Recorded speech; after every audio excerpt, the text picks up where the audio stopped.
শারমিন, শারমিন কোথায় তুমি? আমি এইখানে। আরে তুমি তরকারি কাটা বন্ধ করো, খুশির একটা খবর আছে। কি খুশির খবর? তুমি কি লটারি দিচ্ছ নাকি? আরে না, কিসের লটারি, এর থেকে বড় খুশির খবর। ও মা গো মা, এর থেকেও বেশি খুশির খবর। উফ, খুশির খবরটা শোনার জন্য আমার মন টানসান করতেছে। কি খুশির খবর, তাড়াতাড়ি কও। তোমার আব্বা মারা গেছে। ও কি? আমার আব্বা মারা গেছে? হ্যাঁ, তোমার আব্বা মানে আমার শ্বশুর মারা গেছে। হলা, আমার আব্বা মরে গেছে।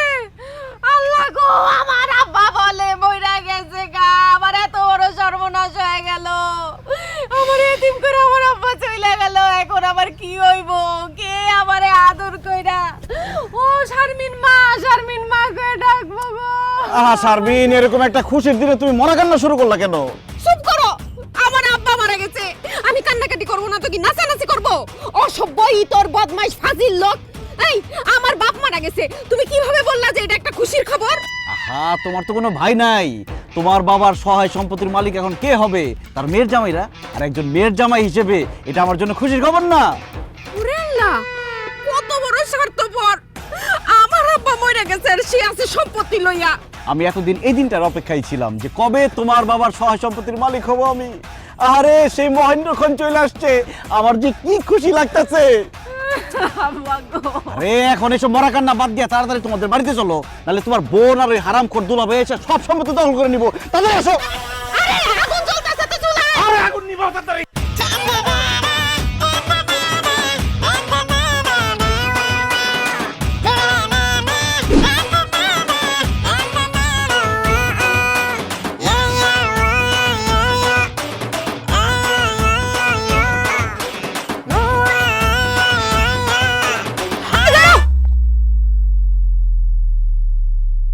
কি ব্যাপার? এরকম ঠাডা পড়ার মধ্যে তুমি দৌড়াইতেছো কেন? আরে দৌড়াবো না তো কি করবো? আমার শ্বশুর মইরা গেছে। আমার শ্বশুর বাড়িতে আমার দ্রুত যাইতে হইব না। খবরদার, একটা ফালতু কথা কইবা না। আম্মা কি কইছে তুমি শুনো নাই ফোনে? আব্বা অসুস্থ, মরে নাই। আরে পারবিন, কেউ মারা গেলে নিকট আত্মীয় স্বজনকে ডাইরেক্ট কয় না যে মারা গেছে, কয় অসুস্থ, তোমরা দ্রুত আসো। তোমার আম্মা যত করেই বলুক যে অসুস্থ, আমি শিওর আমার শ্বশুর আর নাই, শেষ। হে আল্লাহ, তুমি এগুলা কি কইতাছো? তোমার কথা শুনে তো এখন আমারই ভয় লাগতেছে। আব্বা কি আসলে মরে গেছে? তাড়াতাড়ি একটা রিকশা ডাকো না। আইছে রিকশা। এই নিজের শরীরটার দিকে দেখছো? হ্যাঁ, খায়া খায়া শরীরটার কি বানাইতেছো? হাঁটো নাইলে দৌড়াও, শরীরও ভালো থাকবো, মনটাও সতেজ থাকবো। একদম ফালতু কথা কইবা না। তোমার টাকা খরচ হইব দেখা তুমি রিকশা নিবা না। তোমার আমি চিনি না। আমার না খুব ভয় লাগতেছে আব্বার জন্য। রিকশা ভাড়া লাগলে আমি দিব, আল্লাহর দোহাই লাগে তুমি একটা রিকশা নাও। রিকশা ভাড়া তুমি দিবা? এক কাম করো, তুমি রিকশা ভাড়াটা আমার দিয়ে দাও, আমি তোমার কোলে করে নিয়ে যাইতাছি। আল্লাহ রে, কোন ছাত্রার বাচ্চার আমি বিয়ে করছিলাম। এই, তুমি যদি আমার কোলে করে নিয়ে যাও, মানুষজন দেখলে কি কইব? মানুষের কথায় কি বা আসে যায়? আরে আমি তো আমার শালিরে কোলে নিতাছি না, আমি আমার বউরে কোলে নিতাছি। রিকশা ভাড়াটা তুমি আমার দিয়া আমার কোলে আসো, আমি তোমাকে নিয়ে যাচ্ছি। তোমার কোলে ওঠার কোনো শখ আমার নাই। রিকশাও নিতে হইব না, আমি হাইটেই যাব। না পারবি না, হাইটা গেলে হবে না, দৌড়ে যাইতে হবে। কারণ তোমার আমার আগে যদি তোমার ছোট বোন আর ওই যে তার স্বামী সাদা মুলাটা চলে আসে, তাহলে আমার শ্বশুরের সকল সম্পত্তি তো তারা হাতায় নিবে। তাহলে তো আমি জানে মার্ডার হয়ে যাবো। দৌড় দাও, দৌড় দাও। এই দাঁড়াও, আমি সারিব না। আরে আস্তে।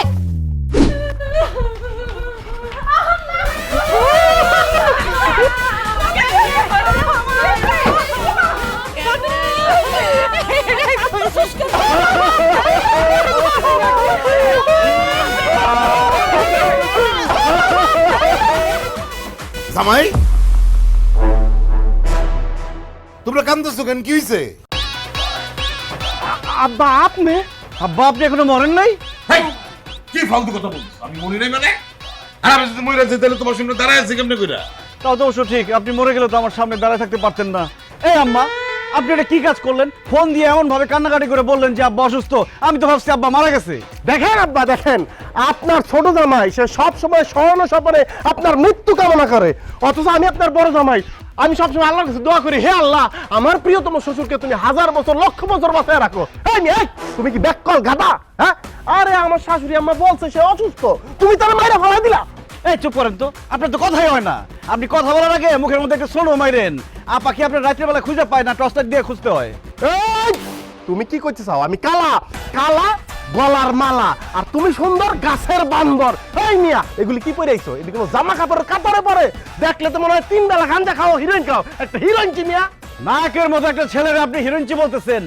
এই কথা বলে সে প্রমাণ করে দিল সে একটা অশিক্ষিত, সে একটা খ্যাত, সে একটা ফকিন্নি। এই ছেলে, এই তুমি কারে খাত বলতেছো? তুমি জানো আমার জামাই কত বড় চাকরি করে? আমার জামাইয়ের পিছনে কত মানুষজন ঘুরে জানো তুমি? লোকজনের থেকে টাকা পয়সা নিয়ে টাকা ফেরত না দিলে লোকজন পিছে পিছে ঘুরবই। করে তো ইন্স্যুরেন্সের কোম্পানিতে চাকরি। হ্যাঁ, আবার বড় বড় কথা। দেখ না তোর জামাইয়ের চাপা মারতে মারতে গলার রগমগ সব ঢিল হয়ে গেছে। কি শুরু করছিস তোরা? থামবি। আরে না, কইতে দেন, আমার শালিরে কইতে দেন। আর তাও তো আমি একটা ইন্স্যুরেন্স কোম্পানিতে চাকরি করি, কমিশন পাই।